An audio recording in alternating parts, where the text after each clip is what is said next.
Hello दोस्तों, स्वागत है आप सभी का वैल्यू इन्वेस्टर यूट्यूब चैनल के ऊपर। इस वीडियो के अंदर बात करेंगे जेपी एसोसिएट के ऊपर।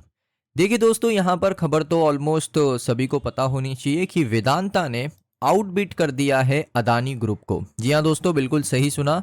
वेदांता ने आउटबिट कर दिया है अदानी को और वो लोग अब बाय करने वाले हैं बैंकक्रप्ट जयप्रकाश एसोसिएट लिमिटेड को विथ 17,000 करोड़ का ऑफर दिया है। सो दोस्तों, सबसे बड़ा ऑफर किसने दे दिया? वेदांता ग्रुप ने दे दिया। हमें क्या लग रहा था कि दालमिया भारत आगे है, अदानी आगे है, लेकिन जो पिक्चर में से दोस्तों यहाँ पर जो साइड कैरेक्टर होता है ना, साइड कैरेक्टर यहाँ पर आगे आता है तो वो देखकर भी अच्छा लगता है कि 17,000 करोड़ का जो ऑफर है वो यहाँ पर वेदांता ने दे दिया है। अब यहाँ पर दोस्तों क्या अदानी बाय कर सकते हैं? क्योंकि वेदांता ने तो बिड जीत लिया है, वेदांता को अप्रूवल्स मिलेंगे। क्योंकि याद रखिए, अदानी के पास सीसीआई अप्रूवल है ऑलरेडी। अदानी ग्रुप के पास सीसीआई अप्रूवल है, दालमिया भारत के पास सीसीआई अप्रूवल है, लेकिन वेदांता के पास कोई भी सीसीआई अप्रूवल नहीं है। प्लस यहाँ पर कमेटी ऑफ क्रेडिटर्स का भी अप्रूवल चाहिए और उसके अलावा आपको, आप कह सकते हो कि जो एनसीएलटी है उसका भी अप्रूवल यहाँ पर लगेगा। तो क्या यहाँ पर अभी भी इस पूरे खेल के अंदर अदानी का कमबैक हो सकता है, दालमिया भारत का कमबैक हो सकता है? दोस्तों जानेंगे इस वीडियो के अंदर। तो चलिए दोस्तों, वीडियो को सबसे पहले शुरू करते हैं। सबसे पहले मैं आपको बताना चाहता हूं कि कल बिड हुआ था। वैसे कल था 5 सितंबर 2025 और कल यहाँ पर एक चैलेंज प्रोसेस हुआ था, जिसको आप एक ऑक्शन भी कह सकते हो कि एक ऑक्शन हुआ था जिसमें बिडिंग हो रही थी। बिडिंग में दो प्लेयर ही एक्टिव थे, वेदांता ग्रुप और अदानी ग्रुप। अब दोनों के बीच में जंग छिड़ गई। अदानी यहाँ पर बिड्स को बढ़ाए जा रहे थे, लेकिन अदानी ने यहाँ पर जो बेस प्राइस है उसके आसपास ही बिट को रखा था। जैसे जो नेट प्रेजेंट वैल्यू था बिट का करंटली 12,505 करोड़ था, अदानी ऑलमोस्ट 12,600 12,700 करोड़ के आसपास गए। लेकिन दोस्तों यहाँ पर जो वेदांता ग्रुप है ना, उन्होंने कमाल का पैसा ऑफर किया, 17,000 करोड़, वो भी चैलेंज ऑक्शन के अंदर, जो कि कंक्लूड किया गया था जो सीओसी है, कमेटी ऑफ क्रेडिटर्स के द्वारा फ्राइडे को। अब यहाँ पर जो बिट का प्रेजेंट वैल्यू है मार्केट के अंदर वो है 12,500 करोड़, जो कि सबसे बड़ा रिकवरी प्लान है कोई भी डेट लेडन कंपनी के लिए। यानी यहाँ पर इससे बड़ा रिकवरी प्लान कोई हुआ ही नहीं है। उसके बाद यहाँ पर आप देखोगे इंफॉर्मेशन अभी पब्लिक नहीं करी गई है। जितना भी हमें रिपोर्ट्स मिल रहा है, सोर्सेस की तरफ से आपको रिपोर्ट देखने को मिल रहा है। उसके अलावा अगर आप देखोगे, कंपनी के क्रेडिटर्स ने ये एडमिट किया है कि 59,000 करोड़ का डेट है जेपी एसोसिएट के ऊपर, 59,000 करोड़ का। यानी अभी भी इतना बड़ा अमाउंट लेने के बाद भी वेदांता से 70% का हेयर कट है। यानी यहाँ पर आप कह सकते हो कि जो ग्रुप है, जो सीओसी है, उनको सिर्फ उन्होंने जितना भी पैसा दिया था जेपी एसोसिएट को, उसका 30% मिल रहा है ना उनको, बस 30%, 29% मिल रहा है।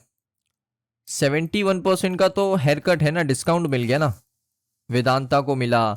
या अगर अप्रूवल्स नहीं मिलते तो अदानी खरीद सकते हैं, उनको मिल सकता है। लेकिन अभी जितने चांसेस हैं सबसे ज़्यादा वेदांता के ही है, क्योंकि पहली चीज़ बिडिंग जीत लिया है।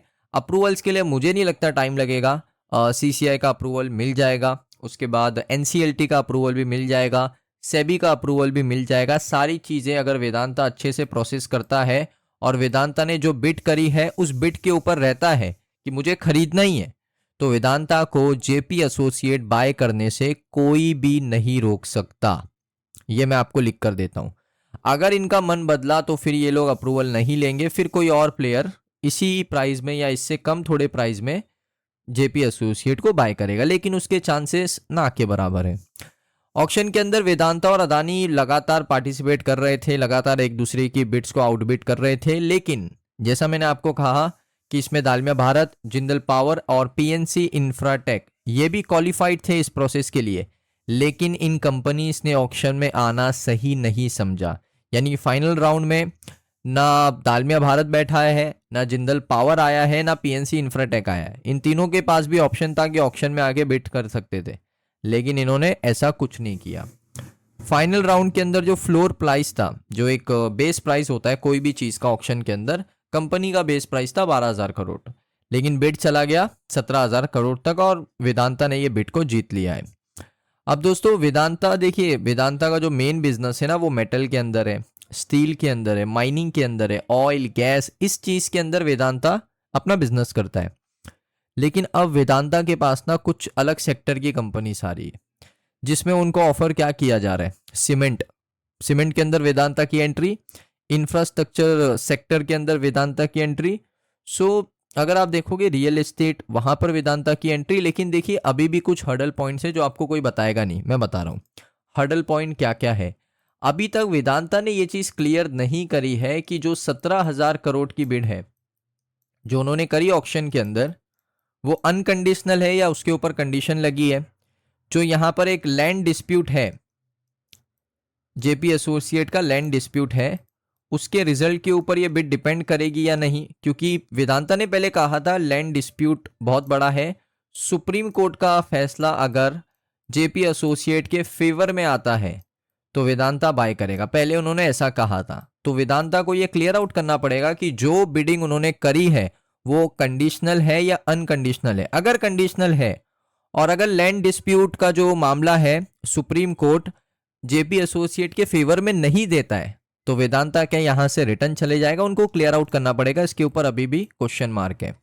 उसके अलावा एक और चीज, सीसीआई का अप्रूवल्स बाकी है, लेना पड़ेगा, ऐसा नहीं है कि घर बैठे आ जाएगा, लेना पड़ेगा। सीसीआई का अप्रूवल बाकी है। इसके बाद आपको एनसीएलटी का अप्रूवल लगेगा। इसके बाद में सीओसी का एक और अप्रूवल्स है, सीओसी भी पूरा अपना बजटिंग करके उसके बाद अप्रूवल देंगे, वो जो कि मिल जाएगा।